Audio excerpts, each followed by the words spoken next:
L'affichage céleste par Auguste de Villiers de l'Isle-Adam.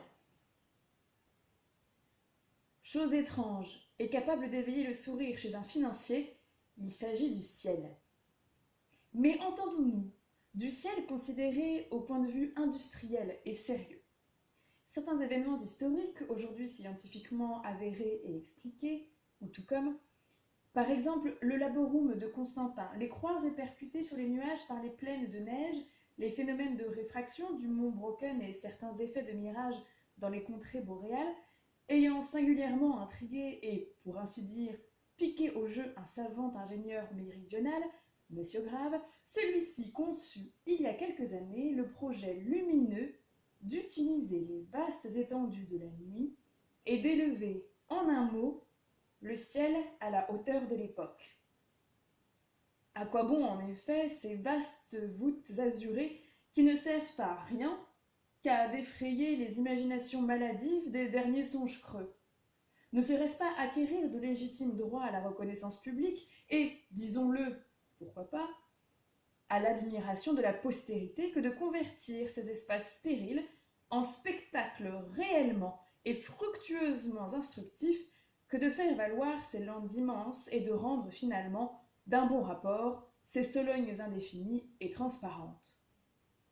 Il ne s'agit pas ici de faire du sentiment. Les affaires sont les affaires. Il est à propos d'appeler le concours et, au besoin, l'énergie des gens sérieux sur la valeur et les résultats pécuniaires de la découverte inespérée dont nous parlons. De prime abord, le fond même de la chose paraît confiné à l'impossible et presque à l'insanité. Défricher l'azur, coter l'astre, exploiter les deux crépuscules, organiser le soir, mettre à profit le firmament jusqu'à ce jour improductif. Quel rêve! Quelle application épineuse hérissée de difficultés! Mais, fort de l'esprit de progrès, de quel problème l'homme ne parviendrait-il pas à trouver la solution? Plein de cette idée et convaincu que si Benjamin Franklin, l'imprimeur, avait arraché la foudre au ciel, il devait être possible, a fortiori, d'employer ce dernier à des usages humanitaires. M. Grave étudia, voyagea, compara, dépensa, forgea, et, à la longue, ayant perfectionné les lentilles énormes et les gigantesques réflecteurs des ingénieurs américains, notamment des appareils de Philadelphie et de Québec, tombés, faute d'un génie tenace, dans le domaine du cant et du puff, M. Grave, disons-nous, se propose, nanti de brevets préalables, d'offrir incessamment à nos grandes industries manufacturières et même aux petits négociants le secours d'une publicité absolue. Toute concurrence serait impossible devant le système du grand vulgarisateur. Qu'on se figure, en effet, quelques-uns de nos grands centres de commerce aux populations houleuses, Lyon, Bordeaux, etc., à l'heure où tombe le soir. On voit d'ici ce mouvement, cette vie, cette animation extraordinaire que les intérêts financiers sont seuls capables de donner aujourd'hui à des villes sérieuses. Tout à coup, de puissants jets de magnésium et de lumière électrique, grossis 100 000 fois, partent du sommet de quelques collines fleuries, enchantement des jeunes ménages, d'une colline analogue par exemple à notre cher Montmartre. Ces jets lumineux, maintenus par d'immenses réflecteurs versicolores, envoient brusquement, au fond du ciel, entre Sirius et Aldébaran, l'œil du taureau, sinon même au milieu des Eyades, l'image gracieuse de ce jeune adolescent qui tient une écharpe sur laquelle nous lisons tous les jours, avec un nouveau plaisir, ces belles paroles. On restitue l'or de toute templette qui a cessé de ravir. Peut-on bien s'imaginer les expressions différentes que prennent alors toutes ces têtes de la foule, ces illuminations, ces bravos, cette allégresse? Après le premier mouvement de surprise, bien pardonnable, les anciens ennemis s'embrassent, les ressentiments domestiques les plus amers sont oubliés. L'on s'assoit sous la treille pour mieux goûter au spectacle à la fois magnifique et instructif, et le nom de M. Grave, emporté sur l'aile des vents, s'envole vers l'immortalité. Il suffit de réfléchir un tant soit peu pour concevoir les résultats de cette ingénieuse invention.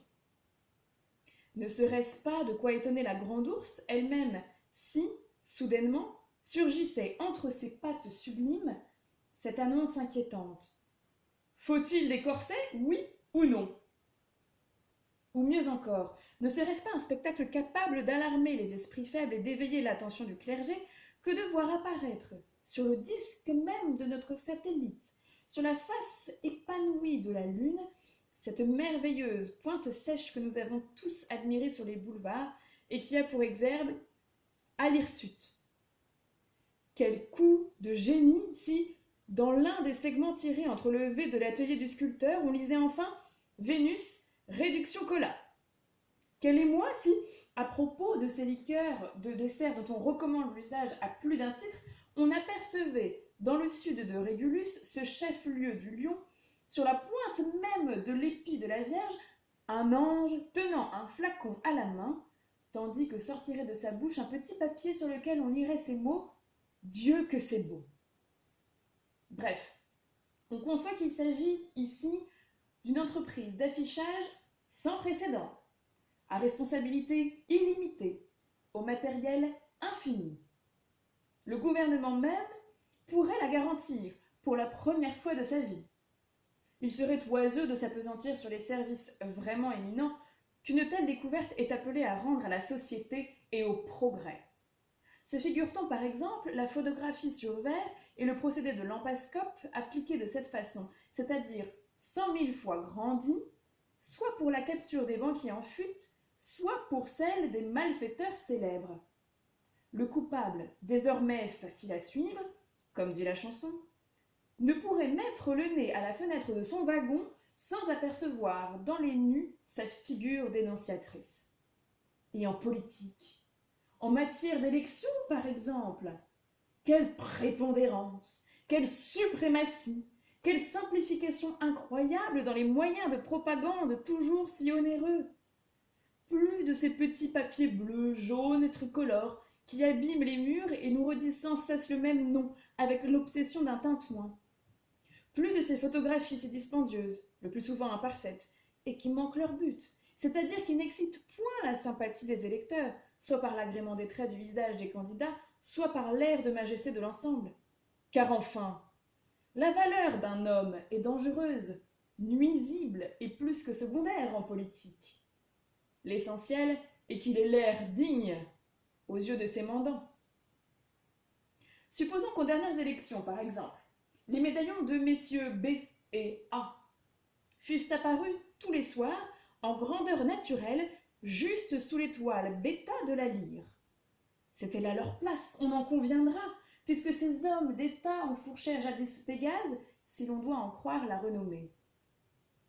Tous les deux eussent été exposés là pendant la soirée qui eût précédé le scrutin, tous deux légèrement souriants, le front voilé d'une convenable inquiétude, et néanmoins la mine assurée.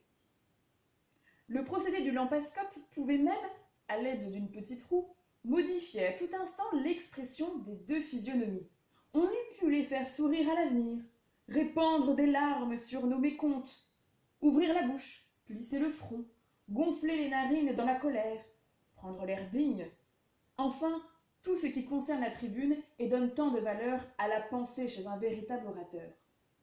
Chaque électeur eût fait son choix, eût pu, enfin, se rendre compte à l'avance, se fût fait une idée de son député et n'eût pas, comme on dit, acheté chat en poche. On peut même ajouter que, sans la découverte de M.